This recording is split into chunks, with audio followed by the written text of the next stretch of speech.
Grizzly.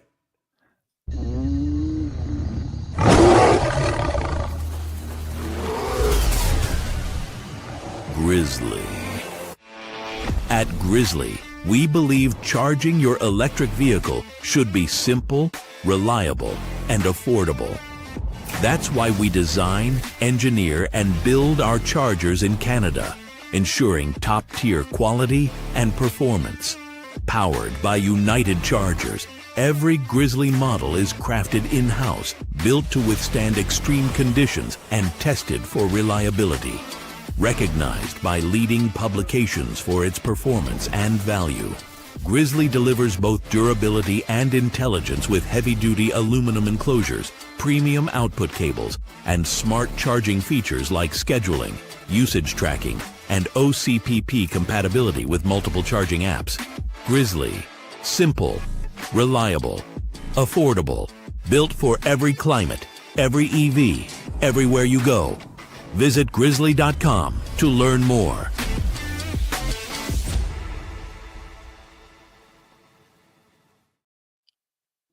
Hello, and welcome to the Batteries Included podcast. It's Friday, July the 18th, 2025, and this is episode number 97.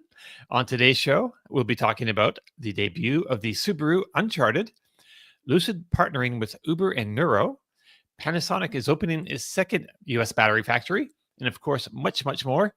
I'm your host, Dominic Yoni, with from the YouTube channel Drive Electric with Dominic. Joining us today is the economist, Mr. Tom Malogny, senior editor at Inside EVs and host of the YouTube channel State of Charge. And unfortunately, we don't have Martin with us this morning. He has a family emergency he has to deal with there. And so Tom and I are going to try to hold down the fort today and with you all in the comments to help us out. All right. So good to see you, Tom. Good to see you, Dom. Before anybody gets worried, it's not a bad emergency. Something came up that Martin had to take care of. It's nothing that you really need to be worried about. Yeah. No, needs to be a father. I think it's really actually it's very admirable. You know, we can't really talk about his personal business and stuff, but you know, Martin's a great guy and a great dad, and we're lucky to have him here on the show. Yep. And actually, so coming up through the month of August, we're not sure if he might not be here next week, and then he's taking August as well. So we'll have a guest come in or two during that time. So you're not stuck with looking just at my ugly mug here. Yeah. And we might even have Kyle for a few shows to fill in. He's always good when we need him. We're like, we're a little short. He's like, okay, I'm there. He just unfortunately can't be with us every week anymore because Kyle is Kyle and he's always out driving, and that's his priority. So before we get into stories today, Tom, let's talk turkey. Like not the country, actual like American wild turkey, but not the bourbon. Birds. Okay, that's because Tom's Chevy Equinox had an encounter with a turkey gone wild, and let's see if we bring this up.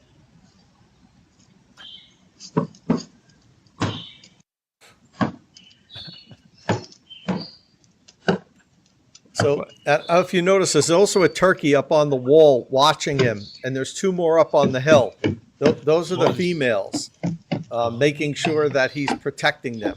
So you've probably heard this happen before, where turkeys will attack cars, peck at cars, particularly if you could see if they could see the reflection. And in a black car that's shiny, you can see your reflection pretty well, particularly on the Equinox, the side of the vehicles. It's really flat, the door, so you have a great reflection. So I wake up in the morning and my Ring camera is going nuts, and I look out and I see there's a turkey walking around, but I really didn't see what he was doing.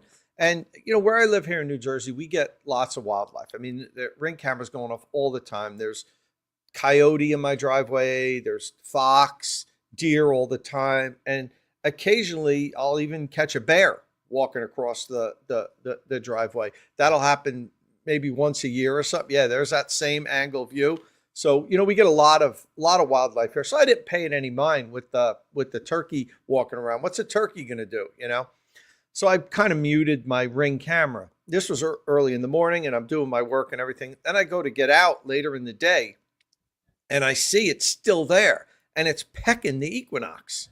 And so I chased it away, and I walk up to the car, and holy hell, it pecked around the whole car for 2 hours. The entire car is scratched. Every body panel, every part of the car is completely scratched from about like 24, 30 inches up off the ground. I mean, I had no idea a turkey could do so much damage. My poor Equinox, this thing, it got, waffled while it was parked 6 months ago. If you remember, right after I got it, I was parked on a street. Look at the scratches if you're watching on YouTube. The whole side is all scratched up. So that's gonna be an interesting insurance claim, right? Yeah, so that was going through my mind. My God, as I'm looking at it, and that's a plastic but that's deep, is really damaged. So I'm saying to myself, my God, the entire car has to be repainted. Every single body panel of the car would need to be repainted. So before I freaked out, I set up my cameras. I'm like, okay, so this happened. Let's see if I could try to record exactly what went on. Maybe I'll make a video about it. But so Larry just said, Tom, you're better than me. I would not be able to laugh about that turkey damage. Larry, it would be a different story if it was my Lightning.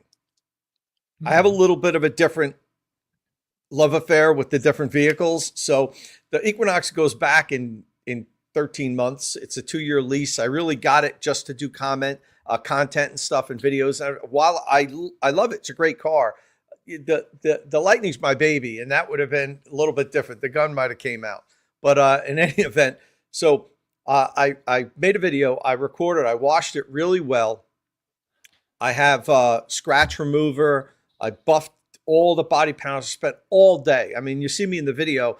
My face is sweat. My shirt's soaking wet. As I fix it. And believe it or not, I got 90% of the scratches out.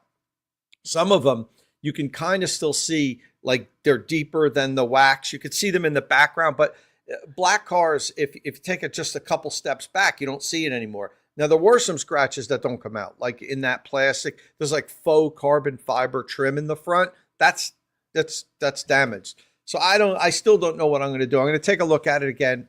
I might go out and do a second application of the polish to try to get everything out as much as I can, and then figure out what I'm going to do. Am I going to get the plastic pieces fixed by insurance or not? But my insurance is going to go through the roof. So any event, that was what I did yesterday. So I actually made an entire video out of it. I said, if this happened, it's real life stuff. Let me roll with it. And I made a video out of it, and I'm going to put that video up on State of Charge today. And you can see a little bit more close up the damage and everything, and of me compounding it out, polishing out the scratches and everything. But man, I didn't have that on my bingo card yesterday. Wake up to a turkey, scratching every body panel in the car. That's pretty wild. What do you think, Dom?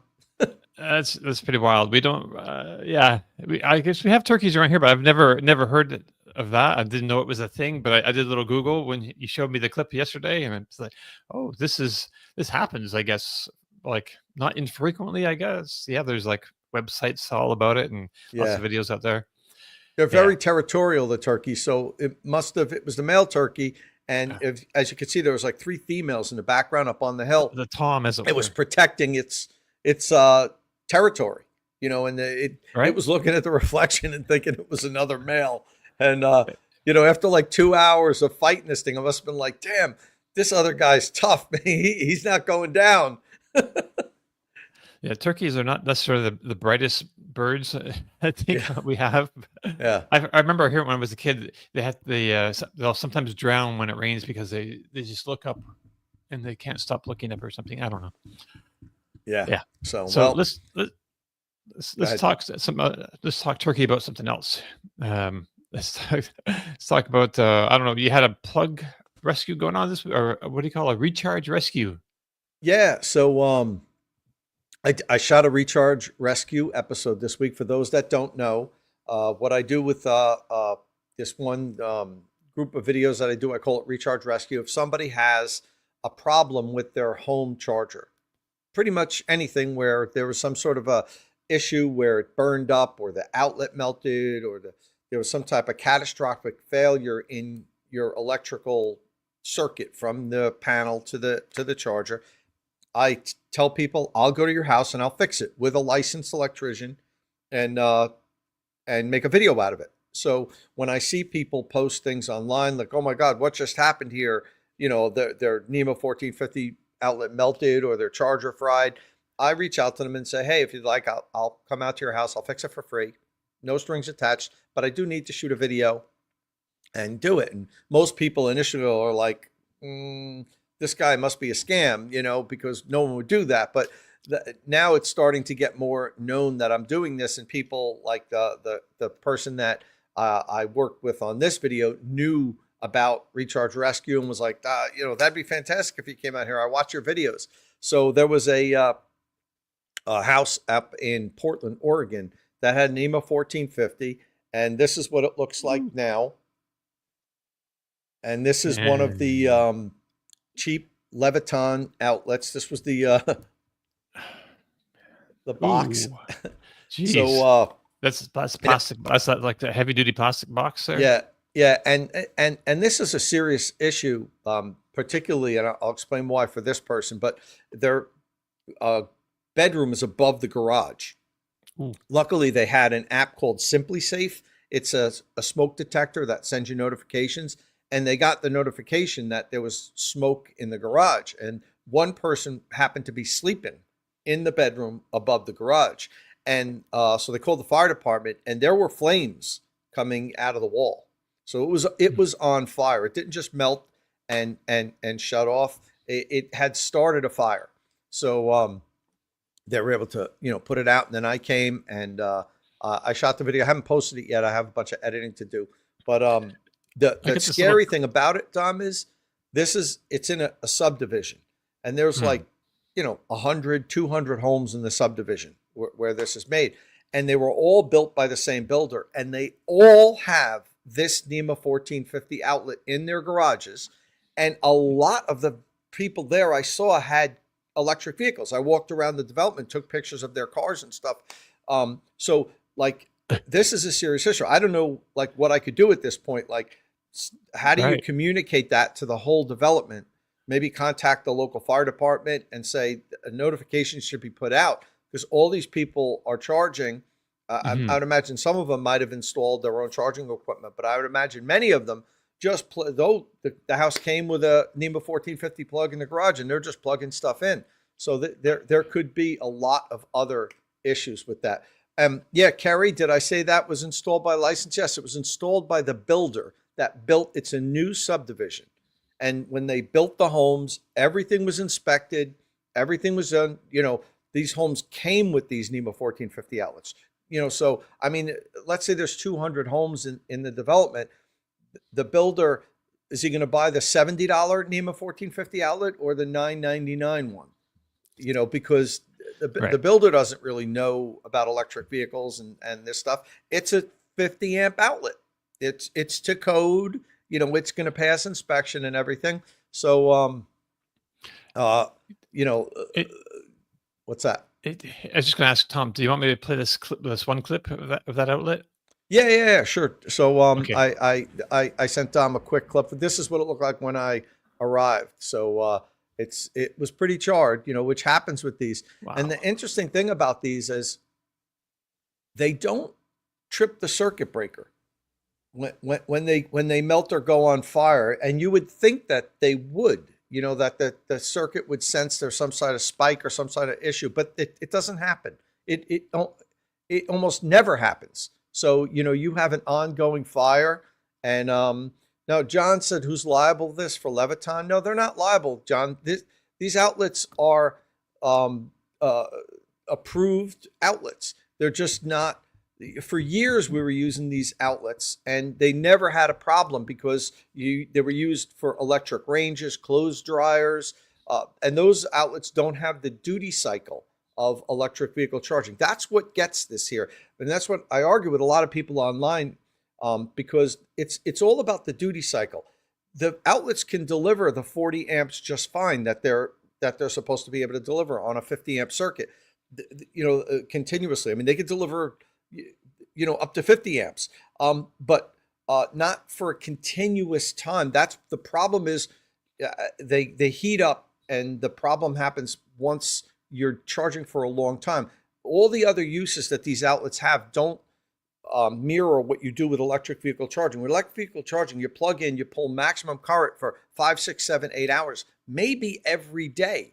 Nobody's electric range is cooking for 8 hours every day of the week, and so that's one of the biggest issues. So now Levitton has a Nema 14 at 50 outlet that says specific electric vehicle charging, and on at least on Amazon, the cheap outlet, the $9.99 outlet, now says not for electric vehicle charging. And it never did that before. Nice. This is something that's recent, because even Levitton was realizing, and I know I mention Levitton all the time. It's not just Levitton. Right. There are other cheap $10 outlets, but Levitton's the biggest company. They have the most of them out there. But they have a good one now that you can use. And it's just, up until recently, nobody knew that this was a problem. So that video is going to be out in a couple of days once I finish editing it and everything. And I'm always looking for new, other opportunities. If anybody, listening here has a really bad problem at their house, they almost have a fire, just let me know, and maybe I'll feature you guys next on Recharge Rescue. So a lot of people are saying in the comments, this is like basically a good argument for hardwiring. So that gets around all this issue, basically. So that's the way to go. It reduces a failure point, but the hardwiring can be done wrong too. I see a lot of electricians using number 6 Romex on a 48 amp charger. And while that's good for a 60 amp circuit, it's not good for a 60 amp continuous load circuit. And I also see a lot of electricians not torquing all of the connections inside the charger to what it's specified in the manual, in the installation guide. They, type it to, good enough. That's good enough. They just crank on it, and they're like, that's good. So you can over tighten it, and you can under tighten it. The installation guides give you a specific torque, and it's meant to be put at that because it's just tight enough to be able to withstand the expansion and contraction of the wire, but not too tight that it mushes the wire. And now the wire is not as thick as it needed to be. So, I mean, this is why, like I said, I'm a do-it-yourself guy. I do so many things myself around the house, stuff that I shouldn't even do. I mean, I took apart my air conditioner once and replaced the fan in it and everything. And sometimes I have to just put my hands up and call the pro after I've disassembled things. I love do-it-yourself things, but installing charging equipment, you're really playing with fire. And for what it costs, spend a couple $100, get a licensed electrician. His license is on the line if there's any kind of problem. And I also encourage people to ask the installer, did you use a torque wrench? What torque rating are those connections supposed to be set at? You ask him. And if he doesn't know, say, well, look it up and torque them to the right amount, Please. So because we even get licensed electricians, professionals doing things wrong. Right. Hey, so Bobby kind of laid out the whole issue right here in this question. So wait, does this mean NEMA 1450 shouldn't be used and hardwiring / wall charger should be the proper setup? My answer to that would be yes. You want to call me a professional? My professional opinion, Bobby, hardwiring is a much better installation. But I understand some people just prefer to have a plug-in unit for a number of reasons, okay? So if you want to go plug-in, that's okay. It just has to be done correctly. You have to use the right gauge wire. You have to use an EV-specific NEMA 1450 plug, and the connections have to be torqued to the proper torque rating inside.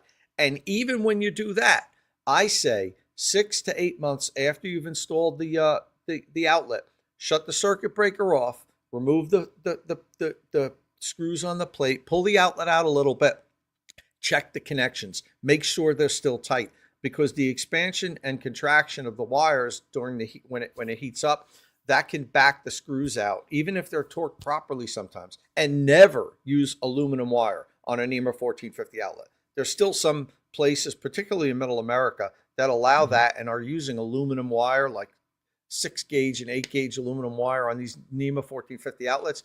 Do not use aluminum wire. Aluminum expands and contracts 30% more than copper. If you use aluminum wire on an Nema 1450 outlet and you charge frequently, I can guarantee you the wires are going to loosen up and backen out. You're going to get arcing.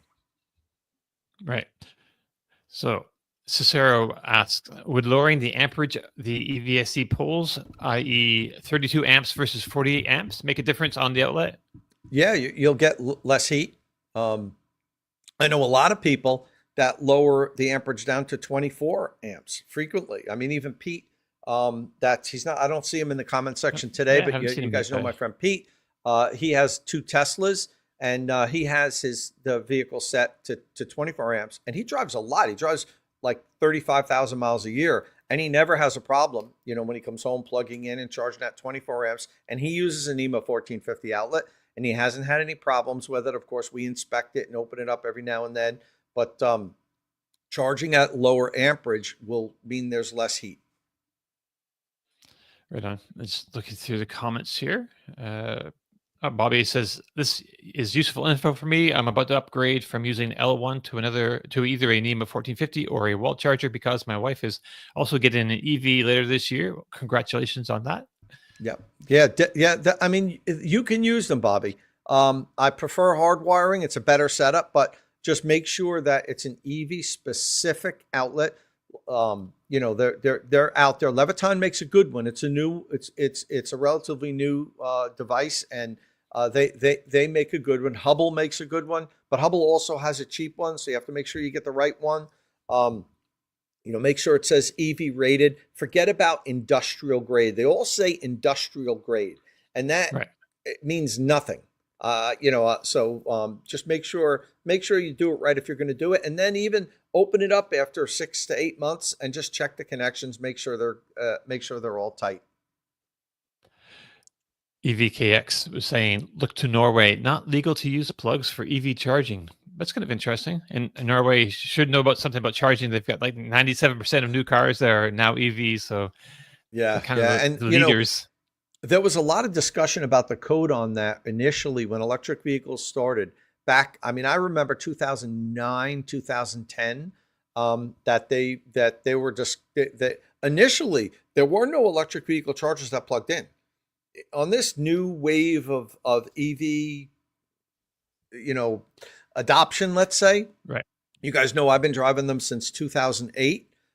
There were no plug-in electric vehicle charging equipment other than level 1 until, I don't know, I think eMotorworks with the Juice Box was the first one to come out that was a plug-in unit. But that was maybe 3 years into electric vehicles really starting to become prevalent. In the beginning, you can only get a hardwired one. Right. All right.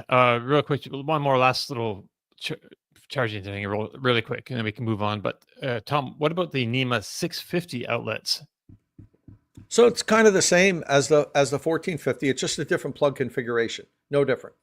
It's you can use any electric vehicle charger. You could wire it to be a 650 or a 1450. It makes it, it's a 50 amp outlet.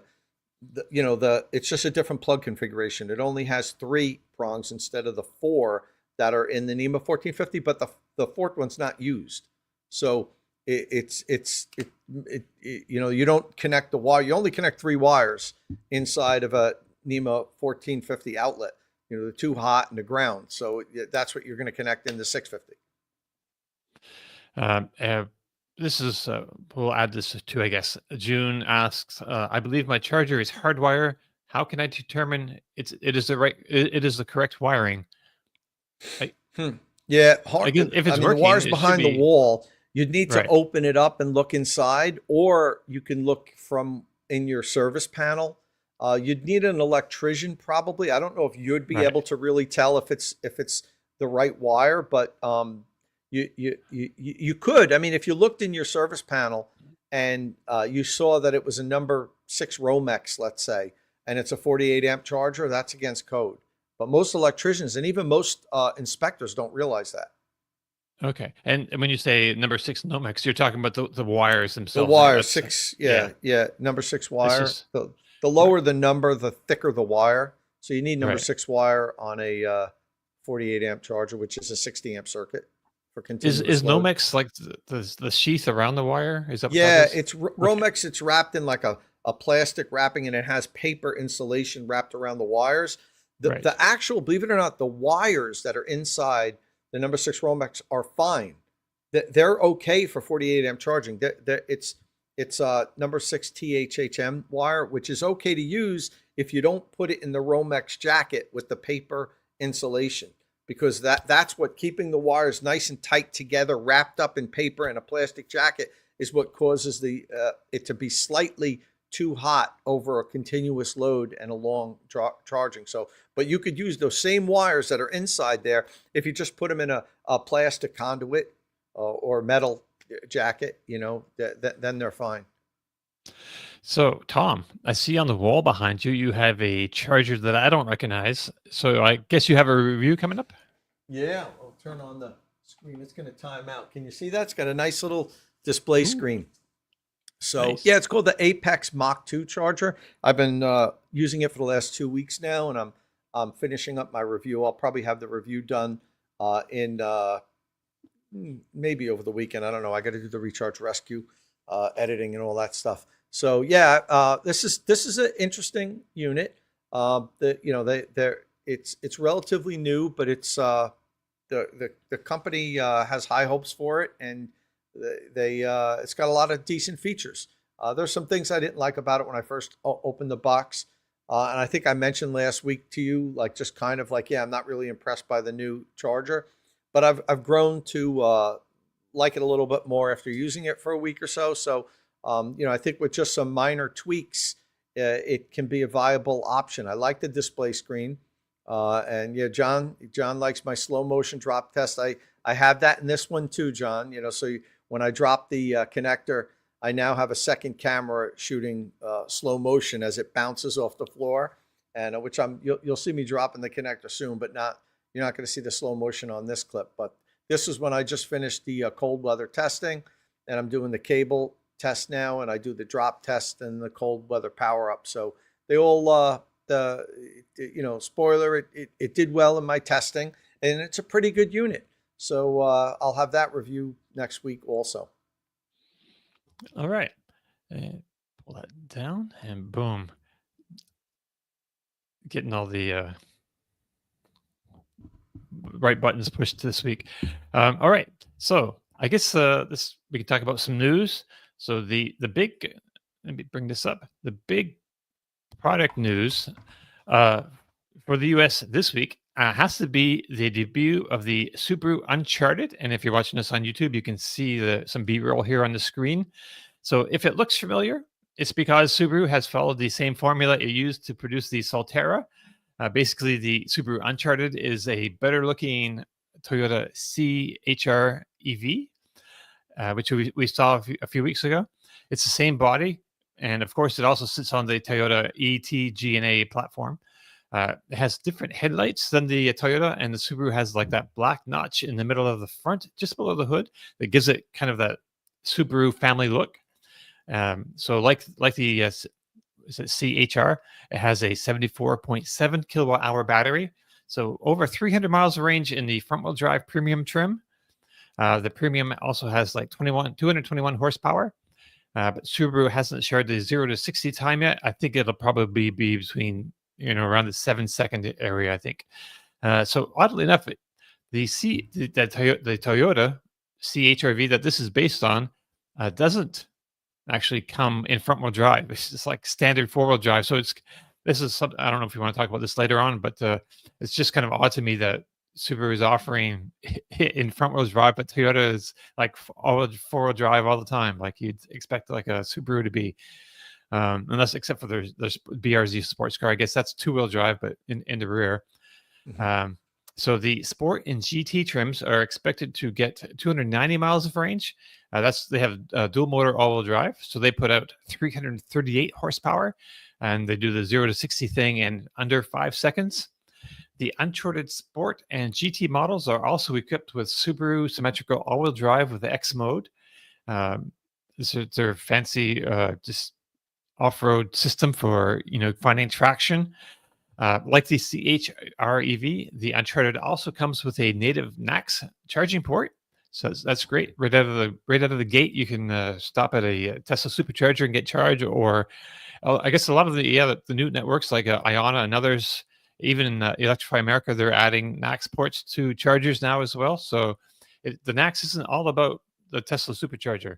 We're going to be seeing them pop up more and more. It'll be the standard. They'll be everywhere. It'll be harder to find like the CCS at some point. So charging power is capped at 150 kilowatts. They say 10 to 80. DC charging takes up to 30 minutes, and it has battery preconditioning system to help it achieve that time. Not what class leading you'd say. I guess Hyundai is still out there in front with their 18-minute 0 to or 10 to 80 time. But 30 minutes is still better than a few others out there. AC charger is 11 kilowatts. The back is got 25 plus cubic feet of luggage space. And they say pricing and more detailed specifications will be available closer to market launch, which we expect to see in early 2026. So Subaru says it has plans to have 8 models, EV models by 2028. 4 of which should be these like badge engineered Toyotas. So to recap real quickly, so Subaru now offers the Solterra, the 2026 Trail Seeker that's coming. That's kind of pretty heavily based on the BZ4X. And I guess the BZ4X is going to be called the BZ in the next model year. And now the Uncharted. So the next one, I guess, is going to be a 3-row SUV. Production of those was recently shifted to Kentucky. I think they were going to build it in Indiana at first, but now they've switched production of. So Toyota has a 3-row SUV coming, and also it'll have the Subaru, branded one as well. And those are going to be built in Kentucky, and that should start like late this year or possibly early 2026 with all this moving around. So Tom, I don't know, are you a Subaru guy? I know Kyle's a Subaru guy. I like this. Yeah, I mean, I don't know if you'd call me a Subaru guy, but I like a lot of things that Subaru does, and I actually like the Solterra. The interesting thing to me is both of the vehicles we've seen now from Subaru that are Toyota clones. To me, I like better than the Toyota version of both of them. So, and I'm glad that this Uncharted doesn't have the black fenders on the front, like the Solterra and the BZ4X does. No matter what color you get it in, the front fenders have that the dark grayish color. I had a friend who's a Subaru person kind of convinced to get one of these because it was time to get a new car. He loves the Subarus and talked about how he'd be able to charge it, and I went through all this and explained everything to him, and kind of talked him off the ledge with like, I won't be able to go anywhere, I won't be, all this stuff. Explained how this all works, and no problem, you'll be able to do this.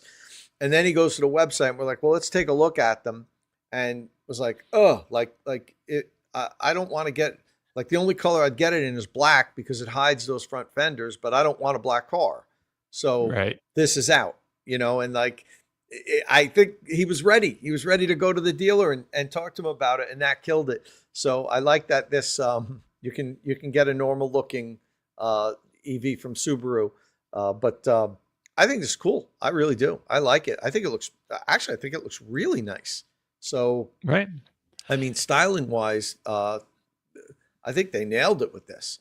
So the specs are pedestrian. But they're not bad. The range and charging isn't the end of the world. I mean, it seems like that's what everybody's a goalpost. Not everybody, but many people just feel if we can get from 10 to 80 in under 30 minutes or around 30 minutes, we're okay. People won't throw a fit, and they don't push the envelope to try to get it much faster than that. But and that's okay on a road trip. But I mean, let's say, what's the EPA rated range on the front wheel drive version, or did they mention that? Just over 300 miles. So 300 70% of that is going to be like around 210, 220 at highway speeds. Let's say maybe around 200 miles at highway speeds. So if you get 200 miles after 30 minutes of charging, it's okay. You can make that work. It's not super convenient for your for a road trip, especially considering there's cars out there that can add 200 miles in 12 minutes, but they cost a lot more. We don't have pricing on this, right? Is there estimated pricing? I mean, that's the whole thing to me about this vehicle. How well it'll do. Is this like close to Model Y pricing? Like if it is, it's not going to do well. I mean, if they could bring this in and have the front wheel drive version in the high 30s, like MSRP, I think it'll do okay. Well, that's where the BZ4X is. So I was looking at that because I saw an estimate on a website that said like $40,000 to $50,000, and I'm thinking, well, that seems like a lot of money considering this is like a smaller vehicle than the BZ4X, right? And that starts at 38 something, right, for MSRP. Does the BZ4X start under 40? I didn't realize that. I checked it up last night. I don't know if it's like a special price. I don't know if it was like Toyota is reduced. I think Toyota has reduced the price, or maybe they just offer more incentives at the dealer. But it said 38 something last night. I looked. I don't know how you price this like higher than that, right? Right. No, that's smaller. Even that bodes it's nicer well in some ways, but yeah, because now you're putting it up against like a Equinox, which starts with the 2-wheel drive version in the mid 30s, somewhere around there. So now it's competitive at that price point. So as we know, Subaru owners are tremendously loyal. They go back, they get another Subaru. It's one of the most strongest brand loyalty that you get. So that's good. If this comes in Equinox price range, I think it'll do well. I like it. So Inside EVs has a little video going over the car from last night because it just debuted like at 7:30 Eastern time last night, and Silver there at Inside EVs did a great job on the video. But he shows everything he kind of liked about it, but except for this phone holder, which they happen to show here on the Subaru page. He says, if you like gun it, and if you have 338 horsepower in the two higher trims, they're under 5 seconds. These things are going to go flying if you nail that throttle. So that's just like the one thing he found like the nitpick about. I guess in that screen ahead of the steering wheel was kind of hard. I believe he said it was like 5.7, and it was hard to get the steering wheel not blocking some portion of that screen up ahead. But I think that's different for everybody. Different heights people experience. If it wasn't a Squircle, he probably could see better. If it was rounded, he'd probably get a little bit more view out of that. Well, and it does have a native Knack Port. I don't know. Did you mention that? Yeah, it does have a native Knack Port, which is good. I think we're going to start seeing more and more and more of that. I think the deal that Tesla had with the OEMs, and I don't know if this was ever announced, but I'm pretty sure the companies that agreed to use Supercharger network, I think the deal with Tesla was that they had to transition by 2027. Like they can't just decide when they want to put in the Knack ports. Like I think that was part of like the deal. Like their new vehicles had to all transition by 2027. The new vehicles, so they can't be a laggard on it. Right. Yeah. So you can so we still have to wait for more information, but they have some basic things with different specs are about here on the Subaru.com. They have a special page for the Uncharted your premium front wheel drive, sport, and GT, and all the different options and colors, et cetera, et cetera. You sign up to get updates. It's your colors. They get the reveal video, which I haven't actually seen everyone, this. and welcome. Yeah. So everything's Subaru Uncharted that you could possibly want right there. Yeah. That orange color that they showed, an orangey reddish, that looks good. Yeah, I like this little thing on this panel down here. It looks like a little mountain, basically. Yeah. Yeah, kinda you're just right. kind of Looks like a mountain range. Yeah. Kind of messaging that that it's for off road. I don't know how well it should be fine off road. I think, but not. I don't know. Yeah. Well, When I think off road, I I also version for that. think like monster wheels and lift kits and things. But for mild off roading, it should be fine. Yeah. Yeah. Well, this is to get you to your house because you live a mile off the main road and it's dirt, and when it rains it washes away the gravel, and that's what you really want it for. I mean, you're not going crazy off-roading in this thing, but it'll get you to where you need to go. Subarus are known for that. Right. All right. So oops, I've got my things mixed up here. Apparently, I'm looking for a link, and it's not in my notes properly. I've messed things up, but okay. But we should move on to our next story. So Uber, Lucid Motors, and Nuro are partnering to launch a robotaxi service using Lucid's Gravity SUV with Nuro's self-driving technology by late 2026. Uber plans to deploy at least 20,000 Lucid vehicles with the Nuro driver system over the next 6 years. So these cars will be owned and run by Uber. It's the first Lucid Nuro robotaxi prototype. It's now being tested at Nuro's Las Vegas facility, so not on public roads like some others might do their testing.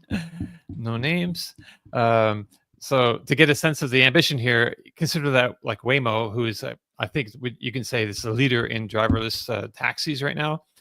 They've put out about 1,500 robotaxis on the road over the past 7 years. And they have plans to add like 500 more by next year, by 2026.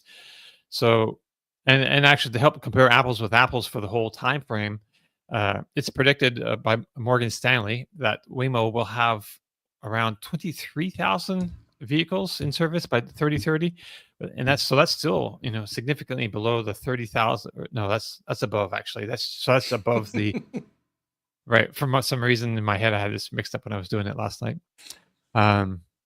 Okay, so equally ambitious. Let's say there's going to be a lot of robotaxis. So Lucid's Gravity SUV can travel 450 miles on a charge, which should mean less downtime for charging compared to other robotaxi services. And Uber is going to, as part of this deal, Uber is going to invest several $100 million in both Nuro and Lucid Motors. So good for Lucid. Their stock shot up on this news yesterday about 36%, which is a pretty big day for them. It's still not it's been higher in the past, even not that long, just before just before Rawlinson stepped down though as CEO. It was actually just above that, but we don't really pay too much attention to the share prices. But it's just interesting to note that it's just a way of judging how positive the news is. So 36% pop in the stock price means these investors think this is good news. So Lucid's interim CEO, Mark Winterhoff, said this investment from Uber shows confidence in Lucid's vehicle design, long range, and roomy interiors, all of which are well suited for autonomous ride sharing. And I think it makes a great point there. But Tom, so the stock market likes it, investors like it. Do you think this is a good move for Lucid, or is there a chance it could diminish like the perceived value of the Gravity if it's also running around as like a glorified taxi? Yeah, well, I mean, in Europe, there's Mercedes everywhere as cabs and so forth, and that doesn't diminish that brand's value. So I'm not worried about that. I think I don't know how you could spin it to not say that this isn't positive. Besides, the good partnership, it's better for brand recognition. A lot of people don't know who Lucid is, what Lucid is, but now they have the opportunity to get exposed with the vehicles, and hopefully they like them. They get in them and say, "Wow, this is a beautiful vehicle." I think the Gravity is a great car for ride sharing because it's not that big, but the inside is huge. Right. Lucid did a fantastic job optimizing space. I've been in a Gravity a few times now, and I couldn't believe how big it was inside and how roomy it was for a vehicle that's not that big on the outside. They really did a great job in efficiency, in being efficient in their space. And this is huge for Lucid, in my opinion, because every time I get in a Lucid, and I mentioned this probably 20 times here in the podcast, I say to myself, why don't I have one of these, the Airs? Because I just love driving them. For a long distance cruiser, everything about them, I think it's the best, like all around luxury sedan. If you gave me a Model S Plaid and a Lucid Air next to each other so you could have one of them, I'd take the Lucid for sure. Nothing against the Model S Plaid. It's a great vehicle in its own right, but I prefer the Lucid Air. But the one thing that they didn't have was good ADAS system. They didn't have a good self-driving ADAS system, and they needed that. And now, with the partnership with Nuro, that will change. And I think this is super all the way around. And I've heard a lot about Nuro the last couple of years. I've heard people say, watch Nuro, not necessarily tying them with Lucid, but saying, this company's doing some really good things, and, give them a few years and wait till you see what they're working on. So hopefully that this works well for both companies. Well, they've got Uber's confidence apparently, so that's and Uber's also going to drop several $100 million on them. So they got to be doing something right. Yeah, exactly. So they don't. We've seen companies make bad decisions, but more often than not, these large companies that invest a ton of money have done their research, and they wouldn't be dumping that kind of money into this if they weren't confident that this was going to be something that worked for them. I mean, Uber, I remember when Uber first came out, and somebody that I knew that had worked within the company for a short period of time basically said, the whole business model for Uber is based on driverless cars. And, this is when they were losing money year after year and everything, but everyone was like, oh, isn't this amazing? You could use your phone and just hit it and somebody shows up at your house. This is great.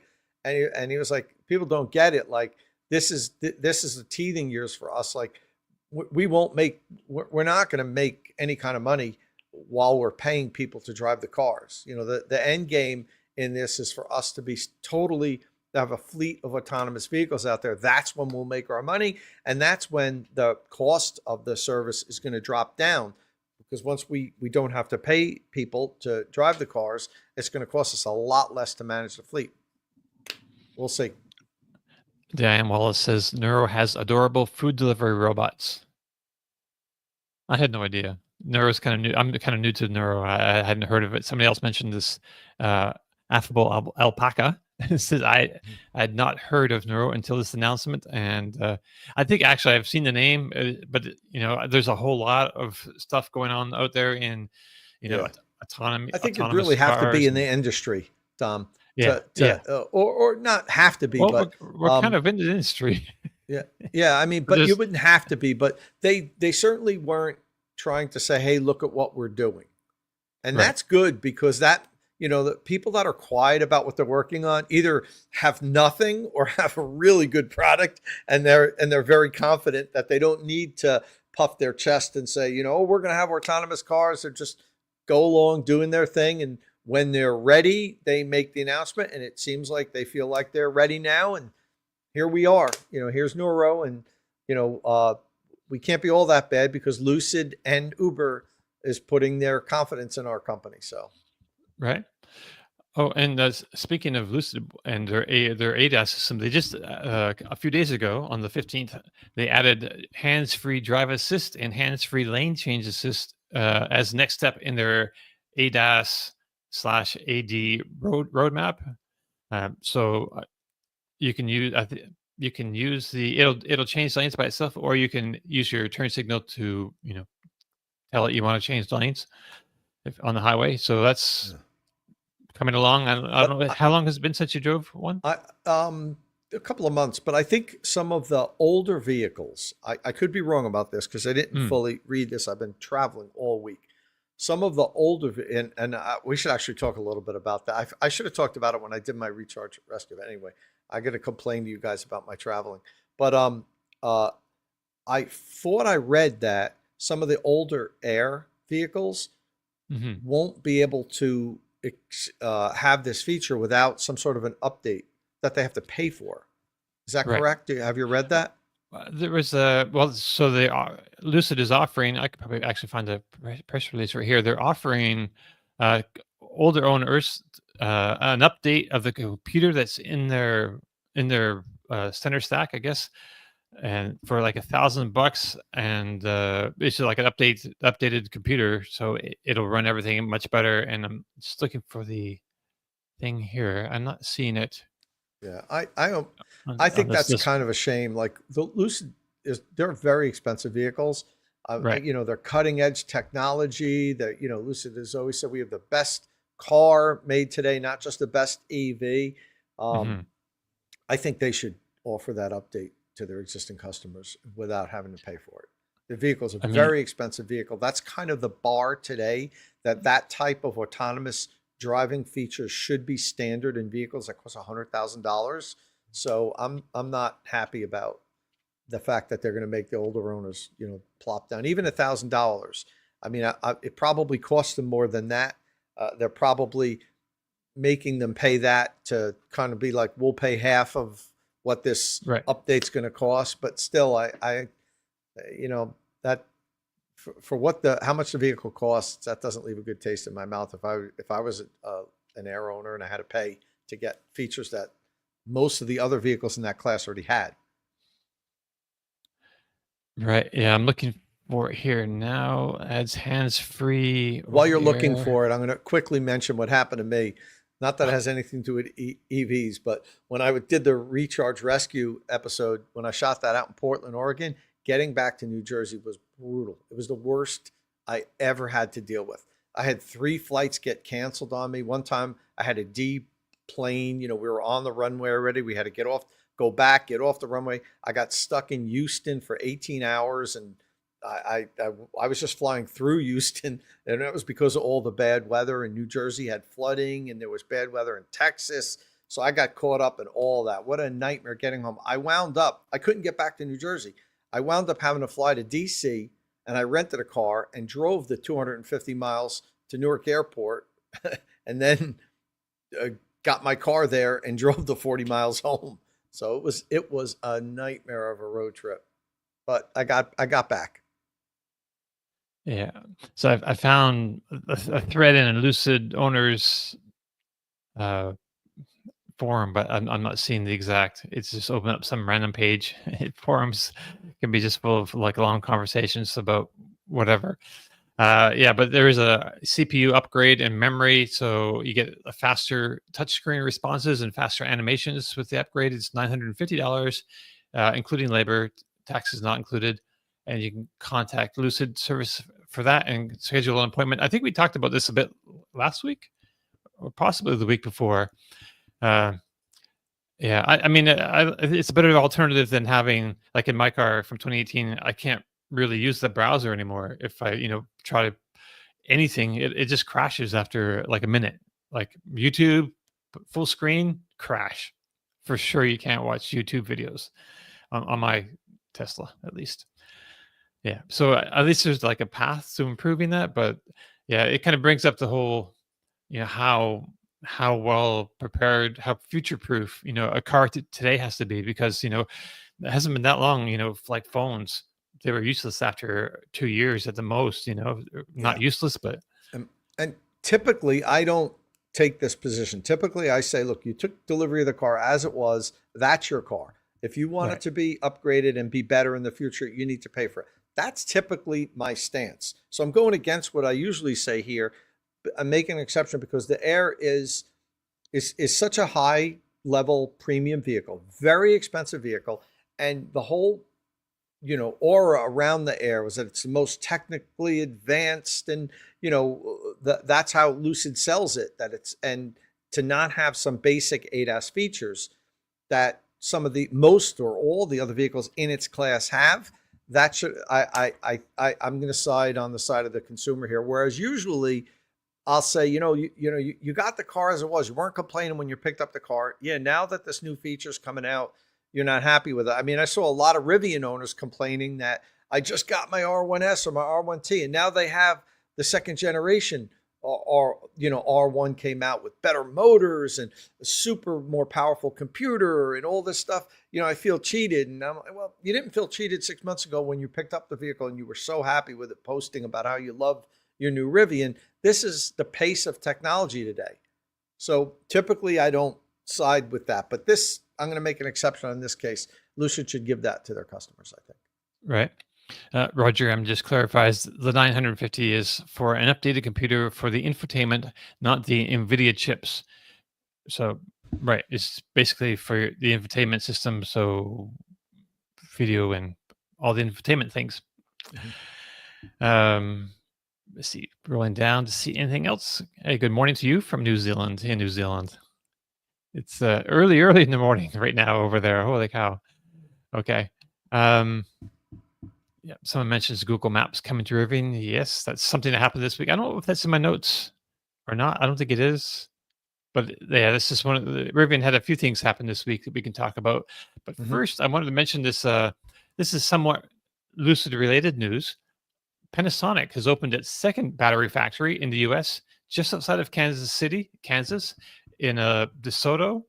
So, of course, it's been manufacturing batteries at Tesla's Gigafactory #1 site since 2017.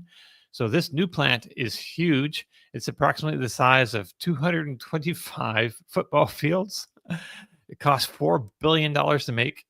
And this should be producing about 73 gigawatt hours of batteries once it's running up in full capacity.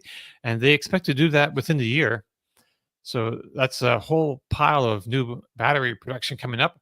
Panasonic says the Kansas plant will be about 20% more productive than its other U.S. site. And they're making the 2170 format cell there. And it will produce, and the ones that they will produce will have like 5% more energy capacity than the ones they're making now. So that's kind of great news for its customers, I guess. I mean, for sure it's Lucid, and I imagine also Tesla will buy some of these cells as well. So might be seeing little range increases coming up on those cars. Yep. See, right. And so also besides Roger, sorry, Dom. Go ahead. Roger M is saying I have it wrong on the Dream Drive update, that it's not about the Dream Drive update, which could be the case. What you're paying for. As I mentioned, I was reading this while I was traveling, and this week's been crazy, and that's how I thought it was portrayed. So if that's not the case, that you're not paying extra for those basic things that I said, then my bad. I apologize to Lucid. But I still will say, for the vehicle, for what you pay, that was the one niggle that I always had with the Lucid vehicles, was that it just, that their ADAS system was not up to par for the vehicle, that how much it cost, and for its what you would compare it to. That's one of the things, maybe the only thing that I could think of that Lucid was really short on, was that the ADAS just was, it just wasn't there. And hopefully that's going to change now. Right. Yeah. They're saying upgrade the vehicle's infotainment systems to the same hardware standard found in the 2025 model year and Sapphire variants. And yeah, they replace the center console control unit with Lucid's latest generation chip used in current production vehicles. And substantial increase in processing performance. Installation takes 4 to 5 hours. And yeah, that's about it. I thought that was tied to the processing speed for the ADAS system. If not, it's not correct. I stand corrected. I think it's a separate thing. As I said, I was reading all this stuff while I was doing traveling, and I assume I didn't read it correctly, which wouldn't surprise me because I was not happy for 3 days straight. All right. So Panasonic battery factory. So Panasonic, they've had bigger plans, but they've put some of them on hold. They were going to build a third battery plant, but that's on pause for now. But it will have this one up running full tilt within the year. And yeah, so they've been selling cells to Lucid since 2022, but previously they've been shipping them from Japan, where they also manufacture cells over there. So having them manufactured in the US should help Lucid's bottom line. And I'm not sure if any savings get passed on to the consumer there, but Lucid needs all the profit margin I think it can get at this point. It still hasn't. It's not as old as some of the other companies, but it hasn't turned a profit yet. And Jeff Keenan asked, "Isn't Panasonic in the Nevada Gigafactory?" Yes, they are over there in Sparks, Nevada, with the Tesla Gigafactory number 1. Yeah. So, any thoughts on that, Tom? Not really, to be honest with you. Good news. No, that's fine. Continue Okay. on. Sure. I'm looking to get out of here early today. We're already at the hour mark. I want summer hours, Dom. Okay. Well, we got a couple of things I'd like to at least mention. So this is kind of important. Rivian is restarting work on its Georgia factory. So it aims now to break ground early 2026. It says. I mean, I thought they've already done a fair amount of preparation, but they're going to be doing. I think the next step is putting stuff in the ground, like they lay the foundations for utilities, and then after that, things start going vertical after that. So they still got some prep work to do. So Rivian plans to build both the R2 SUV and the R3 hatchback there. Originally, it was supposed to start building in 2022 and then be running by 2024, but to conserve cash and just to keep the business going, it's a startup. It decided to put that on hold and expand its Normal, Illinois factory and start building the R2 there. They've got a big grant or loan from the state of Illinois to help them with that. So that was a good path forward for them. And since then, they've also had that big deal with Volkswagen. So they're a lot more flush financially than they were when those first decisions were made. So in late 2024, they got a $6 billion loan from the Advanced Technology Vehicles Manufacturing Program. That's the same one that I believe Tesla had, like I want to say $567 million loan or something in that area way back in the day. And the Tesla paid that loan back early, famously. So yeah, Lucid is taking advantage of that same program and using it, and that was approved just before the new administration took office. And so hopefully there will be no shenanigans and claw that back somehow. So if everything goes as it's supposed to go, this new one should be opened by 2028. And then as part of its reinvigoration of its operations in Georgia, Rivian is also opening up a new Southeast headquarters in Atlanta. So it's basically going to be like an urban hub for the Georgia factory, and it could employ like 500 people. That's quite a bit. And let me pull this over here and pull this up. I'll just show you a little picture. So Rivian has on its site, they have a little tab for stories where they tell their story, I guess. And they have like a mock-up. It looks so real. I had to look at it several times. I had to go to like the Google Maps and look at what the place actually looks like now. So this is like an artist rendition. So this is not what it looks like right now, but hopefully this is what it will look like, because it looks pretty awesome. And it's a great area of Atlanta. There's lots of cool restaurants and things right there. Yeah, but that's just basically to support the factory. And so if you're more interested in that, you can go to the website and check that out. Now, this is really interesting. This other bit, I'm going to put this on the screen so you can see. I don't know if you've seen this, Tom, but we've been waiting for the Chevy Bolt for some time. And it's now the first one that I think that I've seen has been spotted. There's like spy photos out there. And here's Car and Driver's shot of it. So meet the new Chevy Bolt.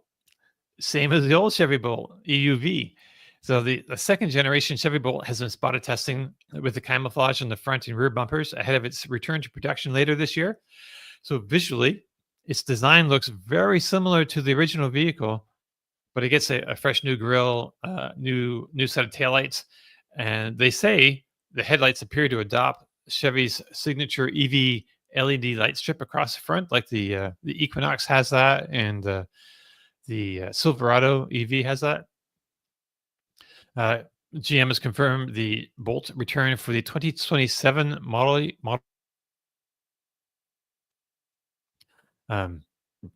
So it's when it comes back, it's supposed to be switching to an LFP battery to help bring the costs down, and we expect it to be to have better range than the original one. I think the EUV version of this was like 250-ish kind of miles for range. So we need hopefully we'll see better range.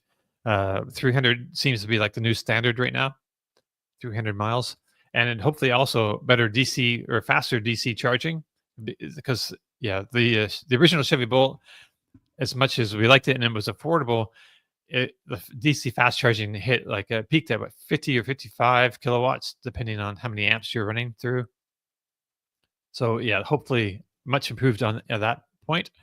So it's expected to enter production later this year, with the on-sale date being early to mid 2026. So still a little bit of a wait, but what do you think of them using like the same? It looks like the same car, right?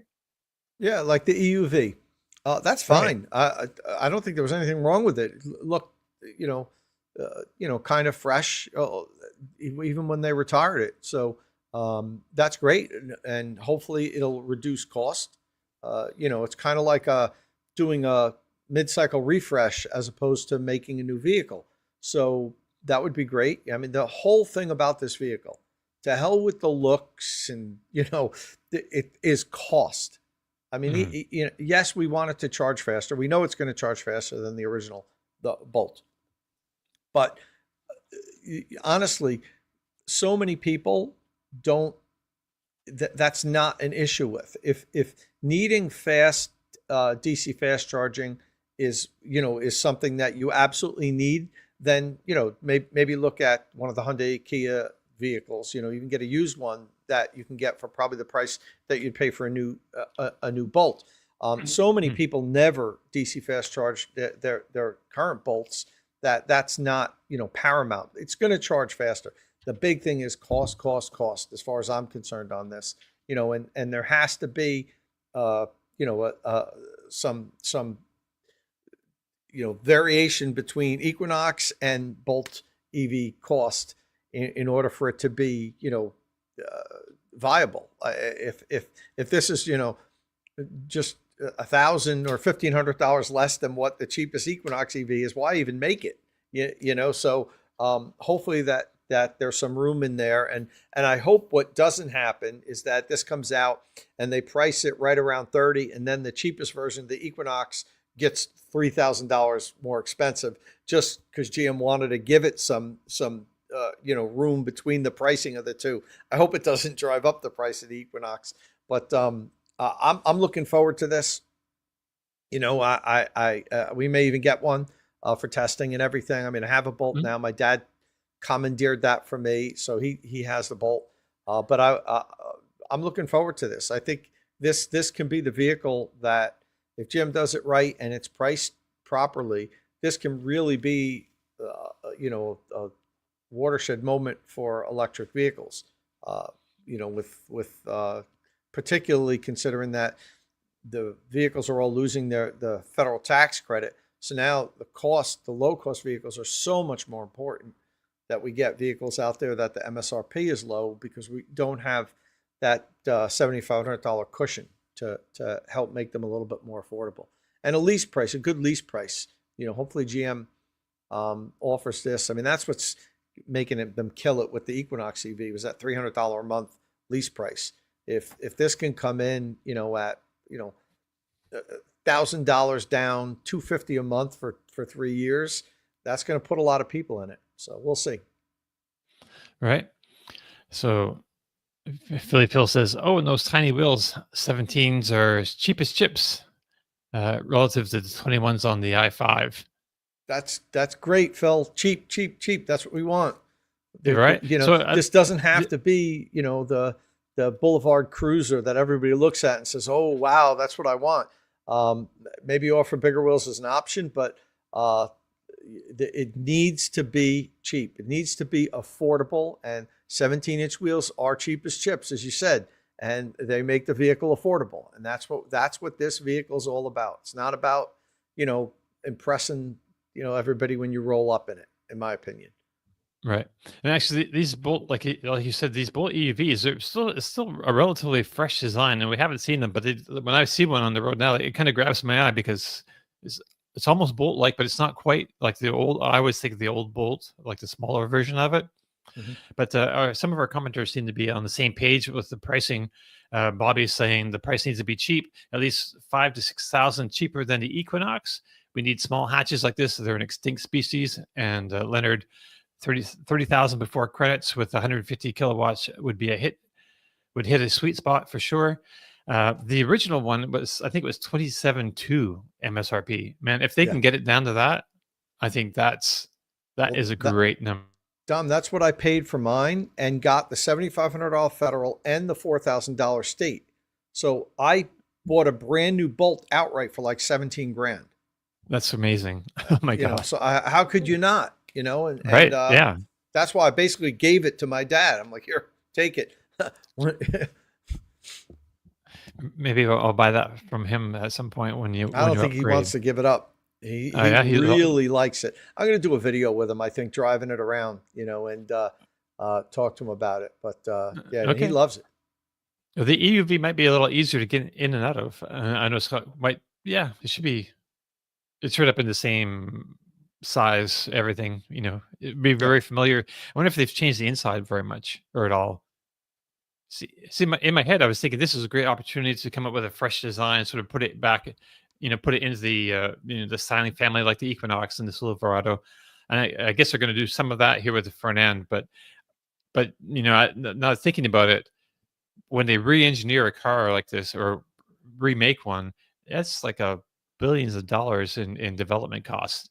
So there's and the original Chevy Bolt, had its own kind of incredible journey because it had a huge recall at some point, and they were starting to be profitable, but then all these issues came up, and I think over the whole program, I kind of feel like GM probably lost some money there. So this is a good chance for them to bounce back with using some of that original investment and having a vehicle that's really needed in like a affordable, and I hope it's below 30,000. I mean, that's really the key, right?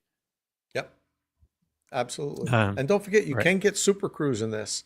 So well, you could on the EUV, you couldn't get it on the Bolt EV, and that's, I mean, for an affordable car, yes, it's an expensive option. It's probably going to push it over the 30K mark, but it's a great feature to have in a relatively affordable vehicle. But I'm really looking forward to this. As I've said many times, this could be a huge vehicle for GM if they're able to keep the price down. But that's it. The price is the number one focus on this vehicle as far as I'm concerned. All the other stuff doesn't matter. Make it look decent. Give the interior a nice little refresh, the front end a little bit, the hatch a little bit. The rest of the vehicle was fine. I mean, the styling was already in line with their next generation electric vehicles. You could tell that they're related. So I mean, I'm all in on this. Right. Urban mentions, what about the new Honda E1 at Goodwood? We're still waiting to hear from Honda more about that car. We saw it run up the hill at Goodwood with its camouflage still on. I thought it was going to have like its official debut last week there, take it off and tell us the specs and all that kind of stuff and what markets it's going to. It's probably not coming here. So cars like the Bolt are really, the entry level vehicles that we have here in the US to deal with.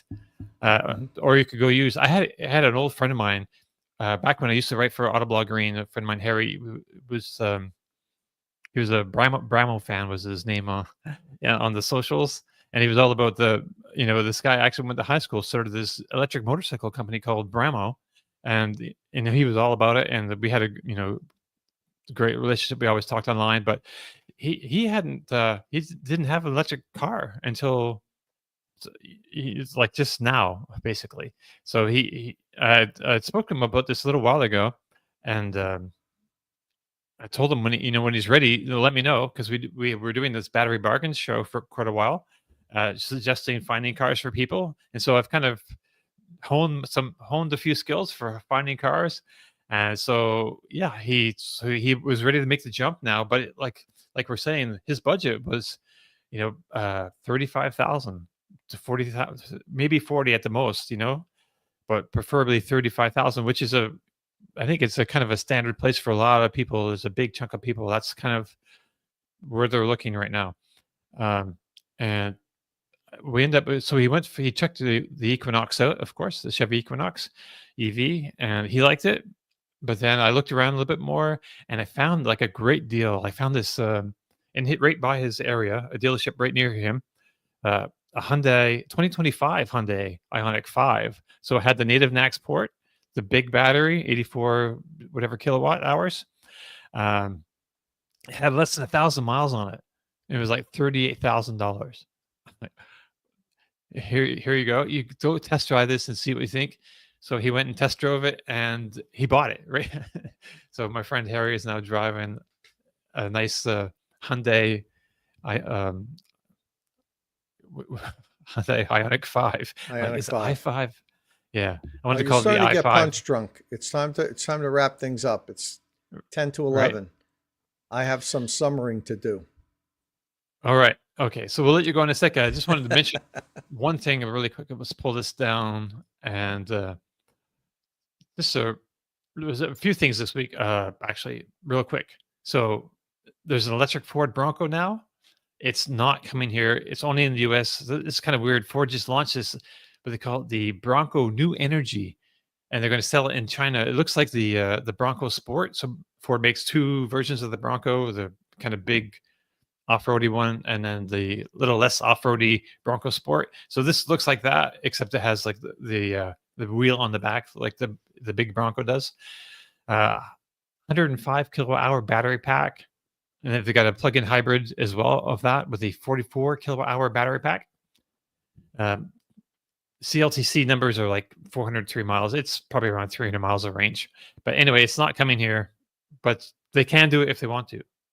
But our market's kind of tough right now for Ford, I think, because they can go over there and buy batteries over there, at a good price, and hopefully offer something new and interesting that nobody on the in the Chinese market is really offering. The really American kind of rugged outdoor SUV. I think it's like a little niche that I think Ford has a good spot with their Bronco. So it's going to be interesting to see if they can get that, if they can, get some good response with that vehicle there. And the other thing I wanted to mention, so Volkswagen, there's a group, Europe's largest automobile association, ADAC, has a German name. I won't kill you with my German pronunciation, but they've been testing this ID3, Volkswagen ID3, over some period of time, and they've put 160,000 kilometers on it, almost 100,000 miles, so 99,419 miles. And they've tested the battery after that time, and they found it at 91% after, almost 100,000 miles. Trying to see if they have a time. It's over several years for sure.